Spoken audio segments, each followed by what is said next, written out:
नमस्कार साथियों, bridge course की इस क्लास में आपका स्वागत है। हम लोग देख रहे हैं मॉड्यूल 523 जो कि पेपर थर्ड है और थर्ड पेपर की तीसरे पेपर की जो क्लास है ये दूसरी क्लास है। पूरा सिलेबस लेने के लिए आप व्हाट्सएप नंबर पर संपर्क कर सकते हैं, टेलीग्राम से जुड़ सकते हैं, डिस्क्रिप्शन में आपको लिंक मिल जाएगा। तो चलिए जानते हैं आज के इम्पोर्टेंट क्वेश्चन आंसर जो आपके एग्ज़ाम में ही आएंगे।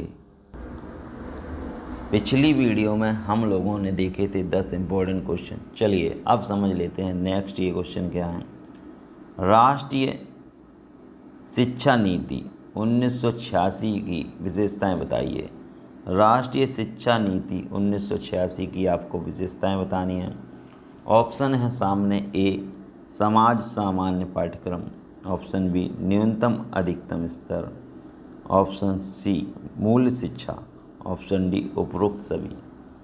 सही आंसर हो जाएगा उपरोक्त सभी, option D is the right answer.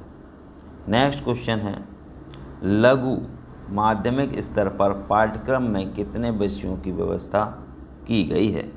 तो लघु माध्यमिक स्तर पर पाठ्यक्रम में कितने विषय, तो कितने विषय की 7 विषयों की व्यवस्था की गई है।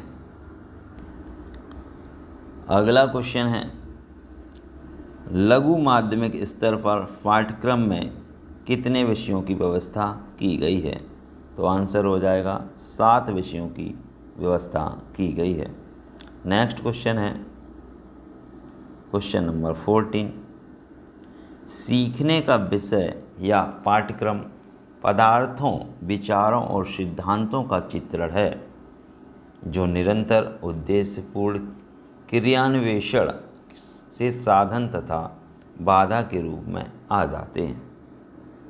तो ये कथन किसका है? सही आंसर है ये कथन है डीवी का। नेक्स्ट क्वेश्चन आपके सामने है पाठ्यक्रम कलाकार शिक्षक के हाथ में एक साधन है। पाठ्यक्रम कलाकार यानी कि शिक्षक के हाथ में एक साधन है जिसमें वह अपनी सामग्री यानी कि शिक्षार्थी को अपने आदर्श यानी कि उद्देश्य के अनुसार अपनी चित्रशाला यानी विद्यालय में ढाल सके। ये कथन किसका है? तो सही आंसर यहाँ पर हो जाएगा, ये जो कथन है वो है ए नंबर, ऑप्शन सही होगा कनिंघम का। किसका है? सही आंसर ऑप्शन ए हो जाएगा कनिंघम। नेक्स्ट क्वेश्चन है आपके सामने सीखने का विषय या पाठ्यक्रम पदार्थों, विचारों और सिद्धांतों का चित्रण है जो निरंतर उद्देश्यपूर्ण क्रियान्वेषण से साधन या बाधा के रूप में आ जाते हैं। तो ये किसने कहा है? ये डीवी ने कहा है, ऑप्शन बी सही हो जाएगा। नेक्स्ट क्वेश्चन है, क्या है क्वेश्चन समझिएगा।